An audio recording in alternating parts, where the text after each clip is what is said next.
Hi guys, എല്ലാവർക്കും നമസ്തേ. Welcome to my channel Viyan vlogs. ഇതെൻ്റെ ഫസ്റ്റ് വീഡിയോ ആണ്. അപ്പം ഇതിൽ ഞാൻ പറയാൻ ഉദ്ദേശിക്കുന്നത് ഞങ്ങളുടെ കുറച്ച് ആചാരങ്ങളെ കുറിച്ചിട്ടാണ്. എന്നെ അറിയാവുന്ന കുറച്ച് പേർക്കെങ്കിലും അറിയാം, ഞാൻ GSB സമുദായത്തിൽ പെട്ട ഒരാളാണെന്ന്. എൻ്റെ അമ്മയ്ക്ക് 3 മക്കളാണ്. പിന്നെ അതിൽ ഞാൻ എന്ന് പറഞ്ഞ ഏറ്റവും മൂത്ത ആളാണ്. ഞാനും പിന്നെ എൻ്റെ ഏറ്റവും ഇളയ അനിയത്തി, അതായത് അമ്മയുടെ 3ാമത്തെ കുട്ടി. ഞങ്ങൾ കല്യാണം കഴിച്ചിരിക്കുന്നത് വേറൊരു സമുദായത്തിൽ നിന്നുള്ള ആൾക്കാരെയാണ് ഞങ്ങൾ കല്യാണം കഴിച്ചിരിക്കുന്നത്. അപ്പോൾ ഞങ്ങൾ എല്ലാം അതായത് എന്താ പറയുക, ഹിന്ദു ആചാരത്തിൽ നിന്നൊക്കെ കുറേ കൂടി ഡിഫറൻസ് ഉണ്ട് ഞങ്ങളുടെ ആചാരങ്ങൾക്ക്.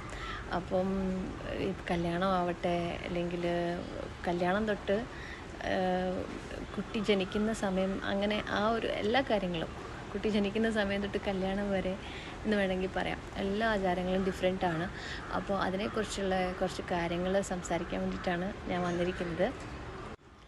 അപ്പോൾ വീഡിയോയിലേക്ക് കടക്കുന്നതിന് മുമ്പ് എൻ്റെ ഈ ചാനൽ, എൻ്റെ വീഡിയോ ഇഷ്ടപ്പെട്ടാൽ എൻ്റെ ഈ ചാനൽ സബ്സ്ക്രൈബ് ചെയ്യണം, ലൈക്ക് ചെയ്യണം. പിന്നെ നിങ്ങളുടെ എല്ലാവരുടെയും സപ്പോർട്ടും വേണം. അപ്പോൾ വീഡിയോയിലേക്ക് കടക്കാം.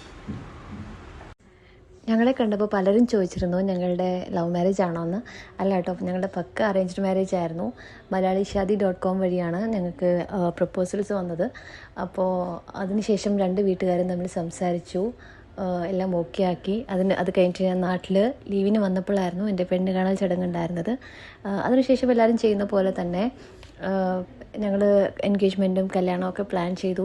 പക്ഷേ അൺഫോർച്ചുനേറ്റ്ലി എൻഗേജ്മെൻറ്റ് ക്യാൻസൽ ചെയ്യേണ്ടി വന്നു. അതിനുശേഷം കല്യാണം ഗുരുവായൂർ വെച്ചിട്ട്, ഡയറക്റ്റ് കല്യാണം നടത്താമെന്ന് വിചാരിച്ചിട്ട് ഗുരുവായൂർ വെച്ചിട്ടായിരുന്നു കല്യാണം. November 10th 2024 ഞങ്ങളുടെ കല്യാണം. കല്യാണത്തിൻ്റെ സമയത്ത് എൻ്റെ അനിയത്തി ക്യാരിങ് ആയിരുന്നു. അപ്പോൾ എൻ്റെ കല്യാണവും അവളുടെ ഡെലിവറി ഡേറ്റും ഏതാണ്ട് ഒരേ ടൈമിലായിരുന്നതുകൊണ്ട് അവൾക്ക് കല്യാണത്തിന് പങ്കെടുക്കാൻ സാധിച്ചിരുന്നില്ല.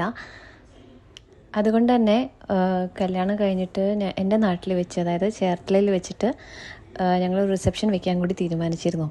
അവൾക്കും കൂടെ പങ്കെടുക്കണമല്ലോ, അതുകൊണ്ട്. അപ്പം ചെറുക്കൻ്റെ വീട് മലപ്പുറത്താണ് കേട്ടോ. എന്നെ കല്യാണം കഴിച്ചിരിക്കുന്നത് മലപ്പുറത്താണ്. അത് ഞാൻ ആദ്യം പറയാൻ വിട്ടുപോയിരുന്നു. എന്നെ കല്യാണം കഴിച്ചിരിക്കുന്ന ആളുടെ പേര് വിമൽ എന്നാണ്. വീട്ടിലെല്ലാവരും ഉണ്ണി എന്നാണ് വിളിക്കുന്നത്. ഞാൻ ഉണ്ണിയേട്ടൻ എന്ന് വിളിക്കും.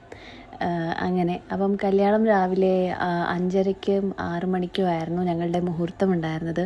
അപ്പോൾ അതുകൊണ്ട് തന്നെ എൻ്റെ ഒരുങ്ങിക്കഴിഞ്ഞാൽ 2 മണിക്ക് തന്നെ സ്റ്റാർട്ട് ചെയ്തു ഒരുങ്ങാനായിട്ട്. അപ്പം അതിന് ശേഷം അത്യാവശ്യം കുറേ സമയം എനിക്ക് കിട്ടി.